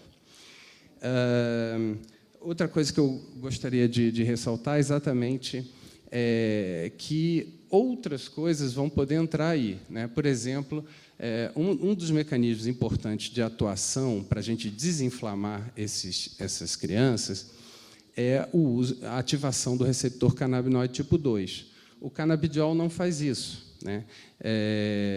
Quem faz isso é o THC, e quem faz isso é o beta-cariofileno, que é um agonista seletivo do receptor canabinoide tipo 2. Esse perfil de ativação do canabinoide tipo 2 e, vamos dizer, uma modulação alostérica negativa do receptor tipo 1, ele tem sido hepatoprotetor, neuroprotetor, em diversos órgãos, assim, um tipo de perfil de bastante segurança, bastante anti-inflamação.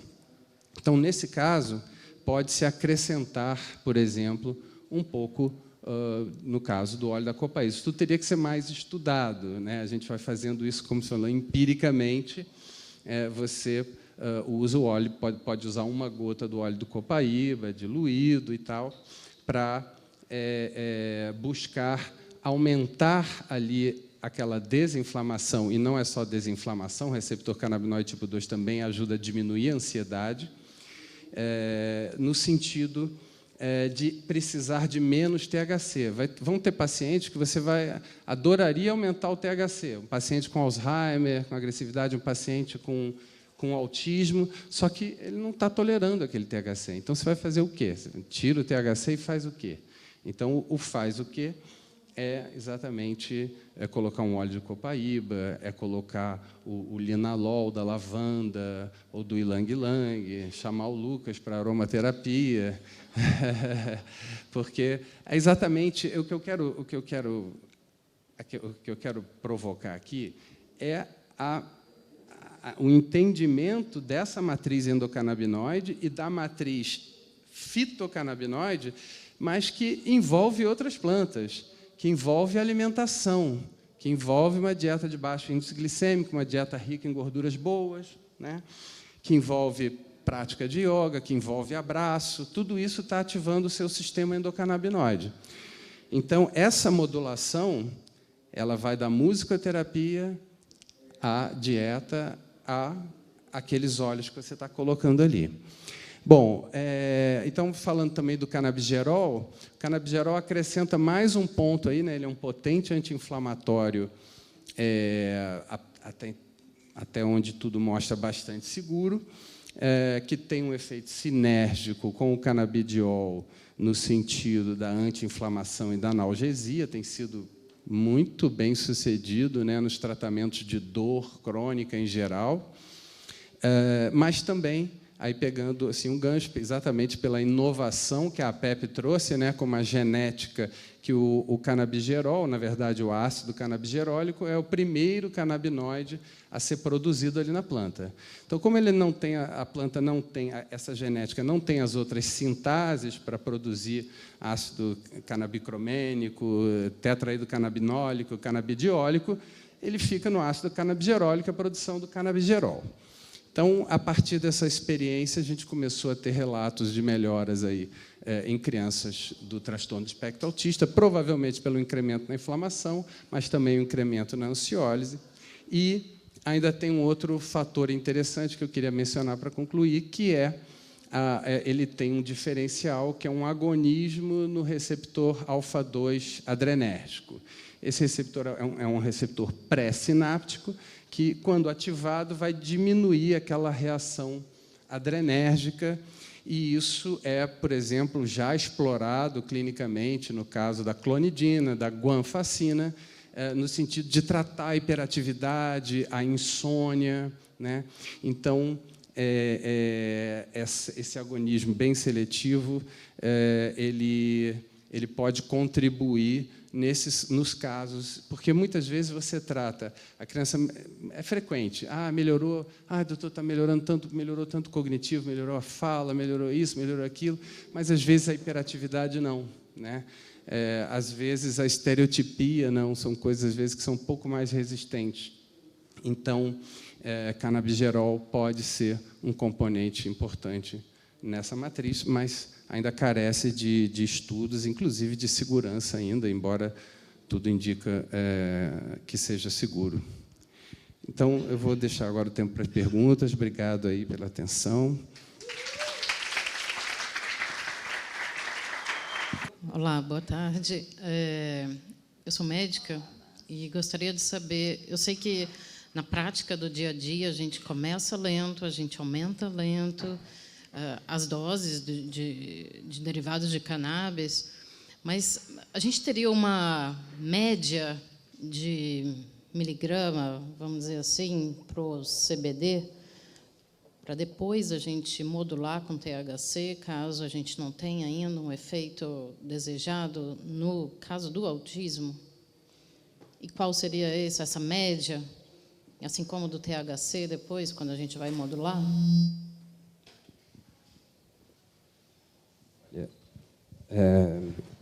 Geralmente, quer dizer, aí tem essa questão, né, importante, a gente estava falando ali, que é a questão que o metabolismo essencialmente é hepático, né?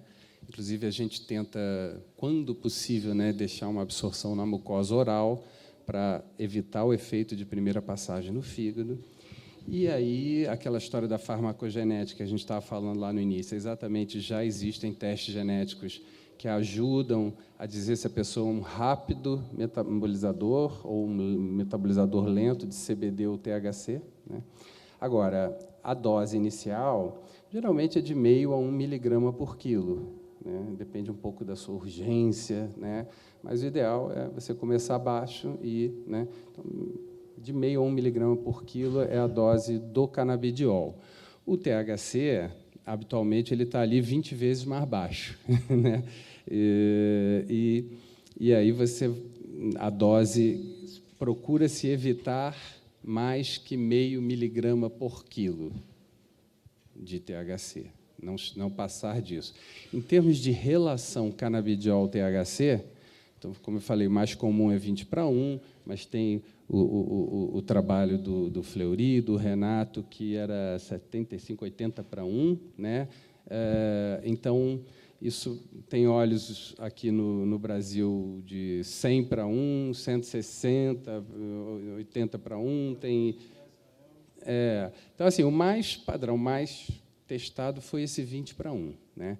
Eu tenho alguns pacientes, por exemplo, que fizeram só canabidiol isolado. Eu tive boas respostas. No início, eu comecei, poxa, será que precisa mesmo do THC e tal?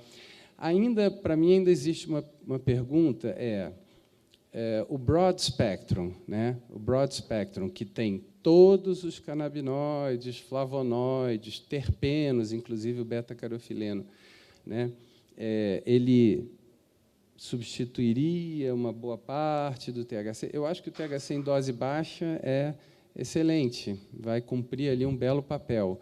Tem pessoas que são mais, talvez para a questão do metabolismo e tudo, às vezes você acha que você está dando uma pequena quantidade e é um pouco maior, né? Tem um trabalho do JAMA, por exemplo, que mostra que 42% dos óleos importados, quer dizer, que a gente importa dos Estados Unidos, né? Ou seja, um trabalho feito nos Estados Unidos e que tinha mais THC do que estava no rótulo. Aí, se você ainda junta isso com, de repente, uma outra criança que tem um metabolismo um pouco mais lento para o THC. Então, às vezes, você vai ter ali algumas... Né? Por isso, sempre que você está usando um óleo full spectrum, deve começar lento, né? E, às vezes, quando eu tenho que aumentar, eu estou sentindo que eu tenho que aumentar muito, às vezes eu vou associar um óleo broad spectrum, por exemplo, para não jogar o THC lá para cima. Aí depende de cada caso. Quando você tem um caso que tem mais agressividade, por exemplo, frequentemente você tem que realmente jogar o THC para cima. E ainda tem trabalhos atualmente que estão mostrando que existem, de fato, um percentual que ainda não está bem definido, mas talvez entre 5% e 20%, de pacientes que vão precisar de um perfil mais equilibrado ou com mais THC.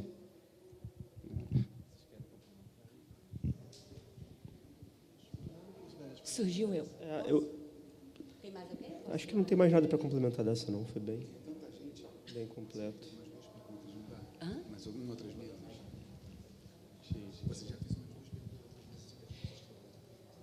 Tem limite? Tá bom.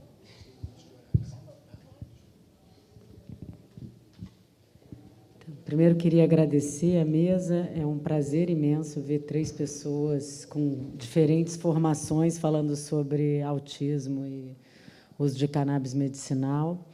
Eu sou Juliana, eu trabalho no CAPSI da UFRJ, aqui no Rio, no Carim.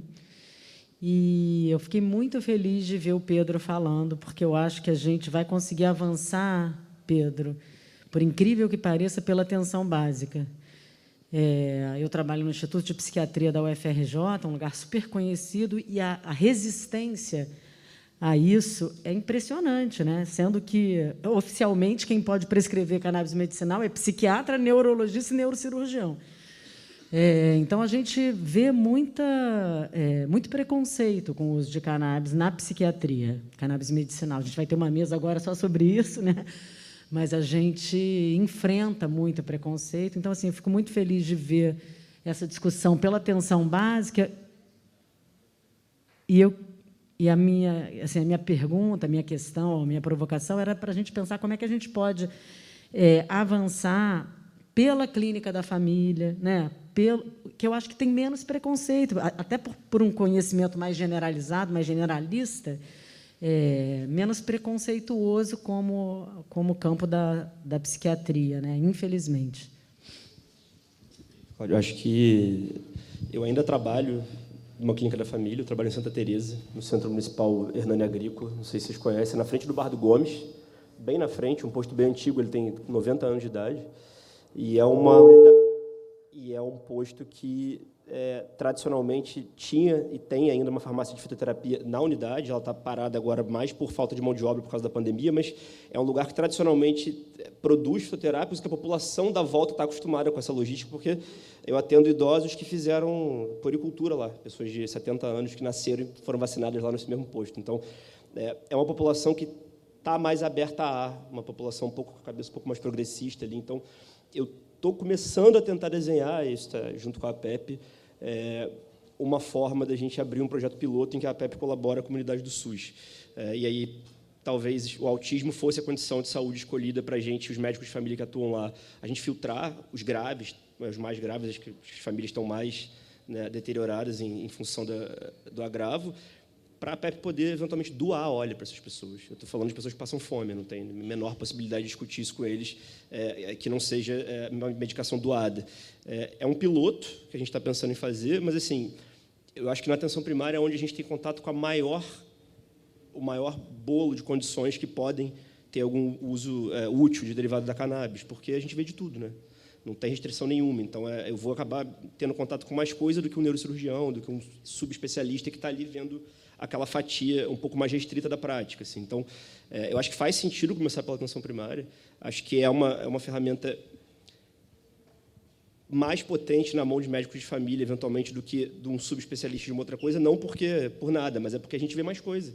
E a gente consegue ter mais mão de prescrever para mais condições de saúde. Então, acho que se tivesse um lugar que era para investir do acesso começar maior, é na atenção primária. Faz mais sentido, acho que vai ajudar mais gente do que a gente, sei lá, começar a doar óleo num super centro especializado de um tipo de epilepsia. Vai ajudar menos gente. Né? Tem menos pessoas com essas coisas agravas de saúde. Assim. Então, acho que faz sentido, mas a gente não vê isso acontecendo muito no país ainda. Né? Vou fazer uma complementação aqui. A Ana Célia está aqui, que é coordenadora de saúde mental de Búzios. A gente lá, o mais interessante é exatamente que a gente teve uma parceria total com os médicos da família, né? Os médicos de saúde vindo, estagiar, ali aprender, né? O Búzios incluiu, né, a cannabis na relação municipal de medicamentos, já está licitando. Estamos em breve aí com uma casa nova lá em Búzios, né, um espaço novo. E o mais assim, a associação Abra Rio, né, ela esteve lá no evento no que a gente organizou e nessa mesma pegada está ajudando as pessoas de Búzios que não têm condição ainda, enquanto não chega a licitação, enquanto também não surge o cultivo lá, que é uma perspectiva, a própria Abra Rio colocar o cultivo lá, que eles conseguiram, uma boa notícia, a Abra Rio conseguiu autorização para o cultivo, e a gente está tentando viabilizar esse cultivo em Búzios. Né? E só para fechar as coincidências, eu também sou morador de Santa Teresa, né? E, enfim, estou sempre ali do teu lado ali do trabalho e do Gomes. Mas nessas andanças em curso de fitoterapia e tal, na pós-graduação, eu conheci o Zé Trindade, que é o responsável pelo cultivo que fazia a Farmácia Viva ali de Santa Teresa, de uma rede de SUS, e ele está incluído lá no projeto agora de Búzios, que a ideia é ter, além da cannabis lá, ter a Farmácia Viva, né? E vamos ver se a gente recupera isso em Santa também. Né? Isso aí, gente. Queria fazer uma pergunta. Eu sou mãe de paciente de epilepsia e a gente sempre vê assim os pacientes quando vão procurar cannabis ainda assim no estado mais avançado assim, né, do transtorno, da doença. Às vezes eu vejo autistas tomando 2, 3 medicamentos queria saber quais são os desafios, especialmente no caso do autismo, para você ter o óleo, o extrato, como uma primeira terapia, né? Não como um paliativo num estado assim já mais deteriorado, mais avançado da condição. Então, isso é uma peculiaridade do autismo, né? Porque em todas as indicações da cannabis, né, essa questão do uso compassivo, existe uma necessária, pela Anvisa, refratariedade aos tratamentos convencionais. Então, você tem uma epilepsia que não controlou com pelo menos 2 anticonvulsivantes por 1 ano, ok, epilepsia farmacoresistente, estou autorizado a fazer a cannabis. Já no autismo, é uma coisa totalmente diferente, porque você... Primeiro, que não existe tratamento para os sintomas básicos, tratamentos estabelecidos, né, com os sintomas axiais do autismo, né, essa perda de interação social, a questão das estereotipias.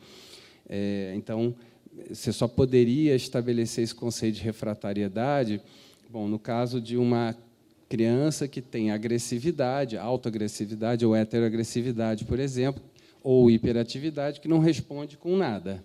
Aí você, ou seja, teria que esperar, aí geralmente isso surge mais adiante, teria que esperar tudo para depois tratar, né? Então, essa é até uma questão bem delicada, né, que até do ponto de vista legal, né, se eu chego lá e estou tratando uma criança começou um quadro que tem um transtorno, eu estou começando a tratar ela com 2 anos, 2 anos e meio, eu fico super feliz. Sempre que vem uma criança que vem pequena para tratar, eu fico...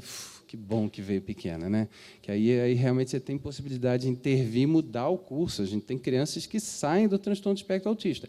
É claro que isso depende da causa base, depende de uma mutação genética. Tem crianças que não respondem à terapia canabinoide, né?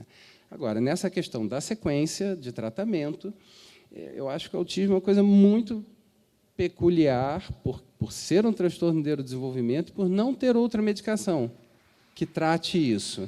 Então, eu acho que a gente, enquanto profissional de saúde, a gente está se arriscando.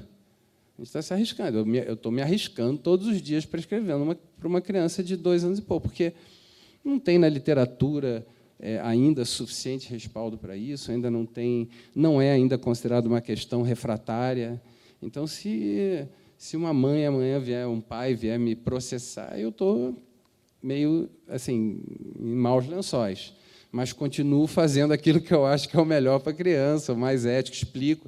Agora, realmente, acho que é uma coisa que os profissionais de saúde, se a gente está colocando na clínica nova agora, que é exatamente termo de consentimento assinado. Olha, o certo é isso, gente, para todas essas questões de indicação do autismo, você ter um termo de consentimento livre, esclarecido, assinado pela família, de que, olha, eu sei que ainda não tem evidência nesse momento, nessa situação, para esse sintoma, mas eu acho que estou esclarecido que tem... Sobretudo, né, as primeiras crianças desde 2013. Né? Então, desde 2013, tem mais de 400 crianças que eu atendo. Assim, se eu conto nos dedos assim, os efeitos colaterais e conto nos dedos, principalmente mais graves, talvez de alguma questão de algum excesso inadvertido de THC, uma agitação e depois voltou. Então, assim, é uma terapia que até o momento tem se provado bastante segura nas crianças com transtorno de espectro autista. Então, isso é que nos dá uma certa tranquilidade, né, de tantos artigos e uma experiência nesse sentido, mas não tem nada que... Entendeu? A cannabis precisa disso em tudo que é situação. Na epilepsia também. Você precisa de estudos agora. A gente já tem estudos que mostram que ele, como uma terapia coadjuvante, ela é eficaz e segura. Mas a gente não tem estudos ainda em monoterapia. Eu tenho pacientes que estão tomando só canabidiol para controlar a sua epilepsia e ficaram bem, por um motivo ou por outro, preferiram ficar só com canabidiol. Mas ainda não tem literatura que embase isso, entendeu? E no final das contas, é médico dependente, né? Você vai se deparar com um médico que é mais sensível e tem um limiar mais baixo ali para prescrever, outros que não. E isso, às vezes, vem muito da experiência de uso individual da substância, inclusive. Tem médico que nunca usou maconha, isso é uma coisa que acontece, e as pessoas morrem de medo. Morrem de medo. Por 1 milhão de motivos. E isso impacta no atendimento final. A pessoa não topa, não prescreve, ponto. Médicos maravilhosos, profissionais incríveis, mas que esbarram nisso ali de um jeito que o cara não consegue transgredir. Isso é muito comum, muito comum. Então, a falta de conforto individual, pessoal, impacta no que você consegue prover de cuidar dos pacientes. O que é uma grande contradição, porque a gente não toma tudo que a gente prescreve.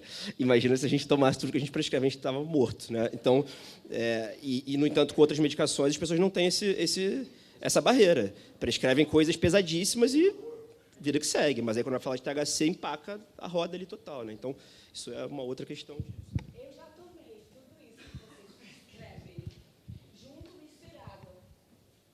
E não sei como eu consegui me levantar.